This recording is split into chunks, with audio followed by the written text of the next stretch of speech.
abonnez-vous à notre chaîne Views Actu. En une journée. Et le soir même, j'allais beaucoup mieux, je me levais. Et le lendemain soir, j'avais plus de symptômes.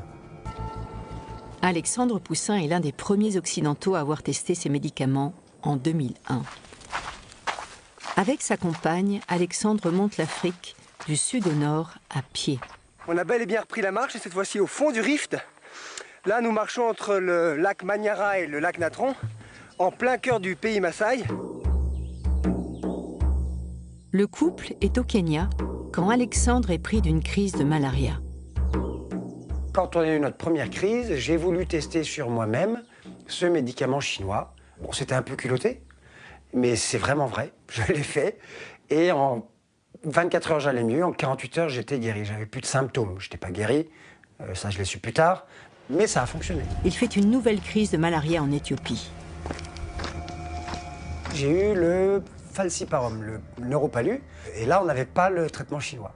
J'avais des signes aigus d'un paludisme qui aurait pu m'emporter. Ça faisait 3 jours que je l'avais, on est arrivé un peu en perdition dans ce dispensaire, et on m'a administré de la tisane d'artémisia. La même plante, mais pas sous forme de gélules ou de comprimés faits par un laboratoire, la plante en tisane.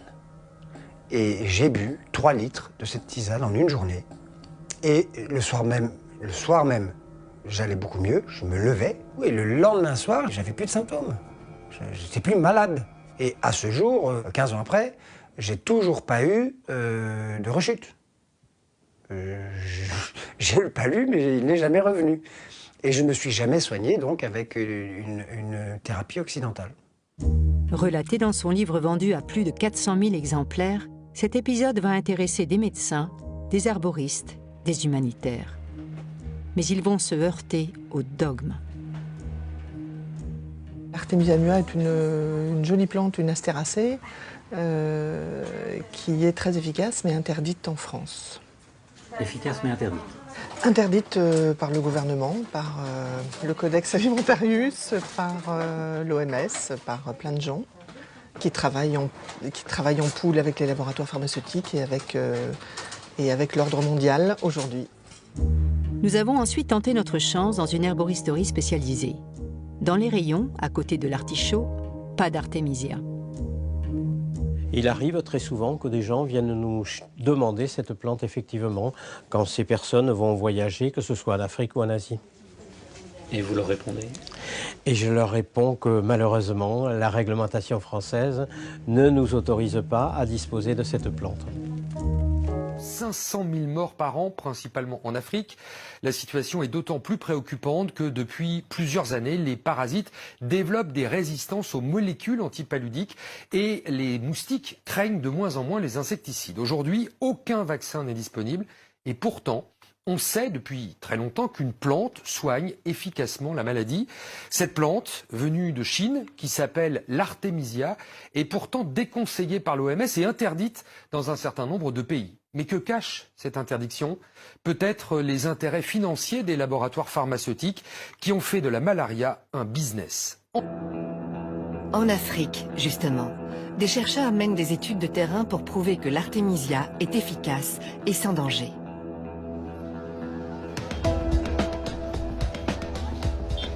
Nous sommes à Kindu, sur le fleuve Congo, dans la province du Maniema. Le docteur Jérôme Munyangi est un jeune chercheur congolais qui prend des risques.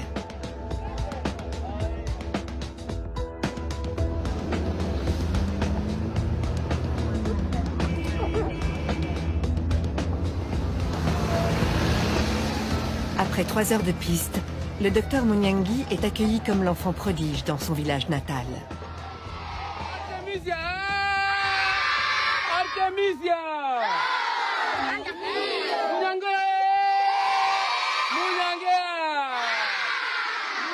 Les écoliers font la fête à l'homme qui les débarrassera peut-être de la malaria.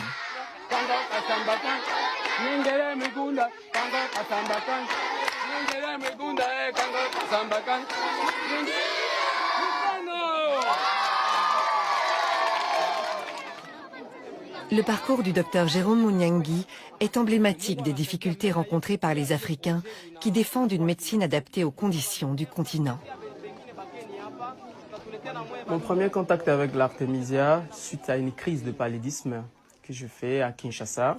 C'était un paludisme résistant, parce que j'avais déjà pris des antipaludéens, ça ne marchait pas. Et un ami qui travaille déjà avec l'Artemisia m'a proposé la plante comme traitement. Je lui ai dit, bon, je n'aime pas les charlatans avec les plantes, qui traitent avec des plantes. Il a insisté beaucoup. Et le troisième jour, je me sentais déjà très bien. Il n'y avait plus de maux de tête, il n'y avait plus de fièvre, ainsi de suite. Et à la fin du traitement, le 7e jour, je suis parti refaire les examens des laboratoires. Tout était vraiment très bien. Je n'avais plus de plasmodium. Et voilà, et c'était mon premier contact avec la plante Artemisia. Pressionné par ce résultat, le docteur décide de consacrer la suite de ses études à la plante. Son diplôme de médecine et quelques feuilles d'Artemisia sous le bras, il entame une maîtrise S-Sciences à Paris. Après 3 semaines d'analyse, nous étions vraiment très étonnés par le résultat que nous avons observé au laboratoire. Le professeur qui travaillait avec moi était très étonné. Elle a refait les examens elle-même. Je me rappelle encore l'un de mes professeurs qui me dit, voilà, et ça c'est une bombe. Et on ne peut pas que cette bombe puisse sauter dans notre laboratoire parce que juste les subventions des laboratoires proviennent de firmes pharmaceutiques. Et on a arrêté la recherche. On m'a même arraché mon cahier de laboratoire où il y avait des manipulations. Et tous les échantillons d'Artemisia que j'avais amenés au laboratoire étaient confisqués. On a amené ça au bureau du directeur des laboratoires. Pratiquement exclu de l'université et privé de bourse, le docteur Mouniangui refuse d'abandonner. Il prend contact avec Lucille Cornet-Vernet, qui va l'aider à poursuivre ses recherches. De personnes, donc là on a fait sur 1000 patients, et donc j'ai à ce moment-là commencé à chercher les fonds. Donc ces études ont été financées en fait par des amis, par des fondations, par des entreprises, simplement parce qu'ils croient vraiment qu'une plante peut être la solution pour ce fléau apocalyptique qu'est le palu en Afrique.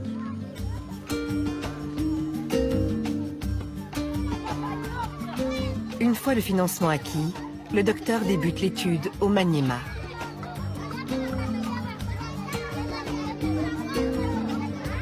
1000 patients porteurs du falciparum sont identifiés. 500 prendront de la tisane d'Artemisia et un médicament placebo. 500 autres, un médicament ACT et une tisane placebo.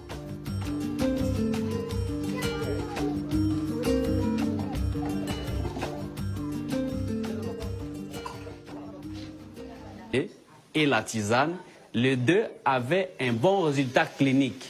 Mais quand vous faites la parasitologie, vous allez trouver que les malades qui étaient sous tisane, il y avait disparition de la charge parasitaire. Mais tandis que les malades qui étaient soumis sous traitement ACT, il y avait encore des parasites dans l'air sang, même si leur état clinique était déjà amélioré. Oui. Les résultats sont en effet spectaculaires. Alors que les médicaments ACT sont jugés efficaces à 80%, la tisane affiche un score de 97%. Et sans effet secondaire, contrairement aux médicaments. Le résultat était surprenant, positivement. Et c'est là que les ennuis commencent avec la médecine conventionnelle.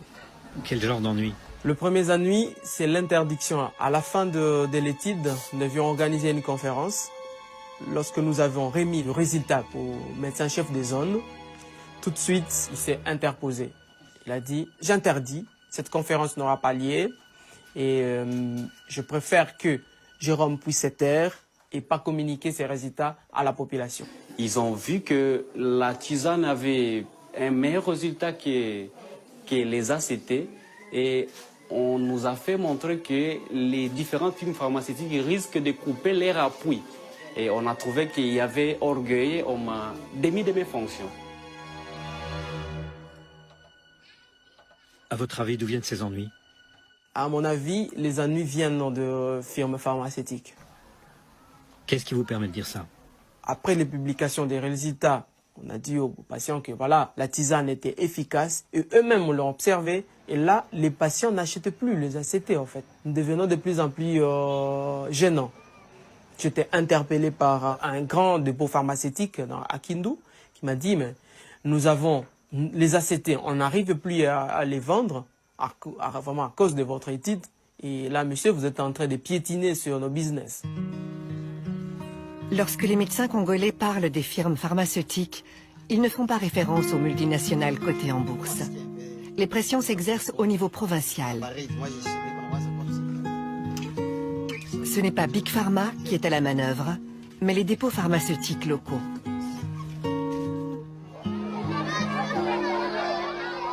Après l'étude, les villageois adoptent la tisane dont ils ont été les cobayes. J'avais souvent la malaria avant. Mais depuis que j'ai participé à l'étude, je n'ai plus eu la malaria. Moi, j'ai toujours eu la malaria. Mais en prenant la tisane d'Artemisia, je me suis senti beaucoup mieux.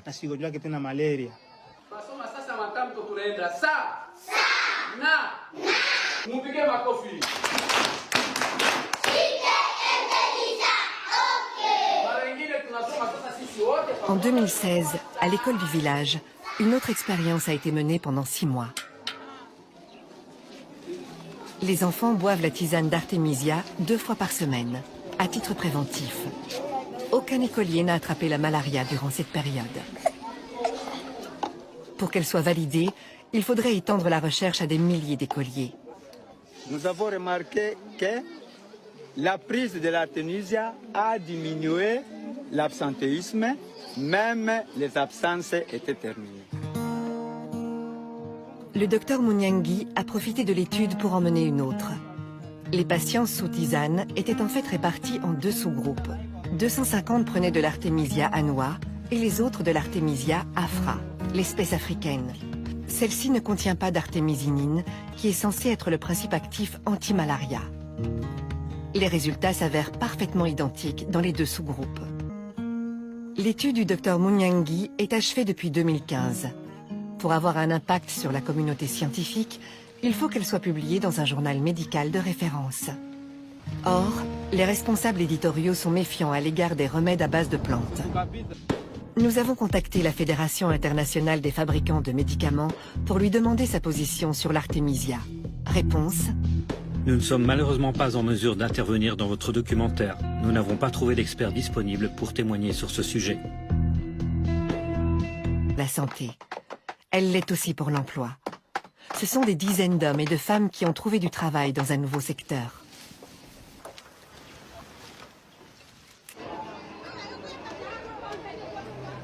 Ce qui fait le succès de l'Artemisia, c'est aussi son prix. Environ 5 fois moins cher que les médicaments recommandés. On en trouve déjà sur certains marchés. Avant, on achetait des médicaments de la pharmacie. Ça coûtait très cher. Ça... Et puis quand tu avais le palais, quand tu buvais ça, ça ne te guérissait pas tellement là. Mais avec la venue de la tisane c'est moins cher et puis ça guérit vite. Je vous dirai tout de suite que moi-même, j'utilise cette plante en famille, depuis des années déjà. Ça, c'est du point de vue personnel. Je l'ai conseillé à des collègues, des scientifiques, qui l'utilisent. Le professeur Diallo étudie l'Artemisia depuis une dizaine d'années dans son laboratoire de bactériologie-virologie à l'université de Dakar. Depuis un certain moment, nous travaillons pour voir l'activité de l'Artemisia afra et nous pensons que c'est une piste qui est assez prometteuse. L'Afrique a besoin des insoumis, les insoumis de la recherche. Ce qui me passionne dans tout ça, c'est de ne pas voir mes frères africains décédés de pathologies qui peuvent trouver des solutions, que d'attendre toujours que les médicaments soient fabriqués en Europe et que les médicaments viennent de l'Inde. Nous pouvons nous-mêmes, ici sur place, trouver des solutions, guérir nos frères avec des plantes qui peuvent être cultivées sur place. Si la tisane d'Artemisia s'avère être l'ultime remède contre la malaria, on se demandera sans doute pourquoi tout ce temps perdu, toutes ces victimes, tout ce business.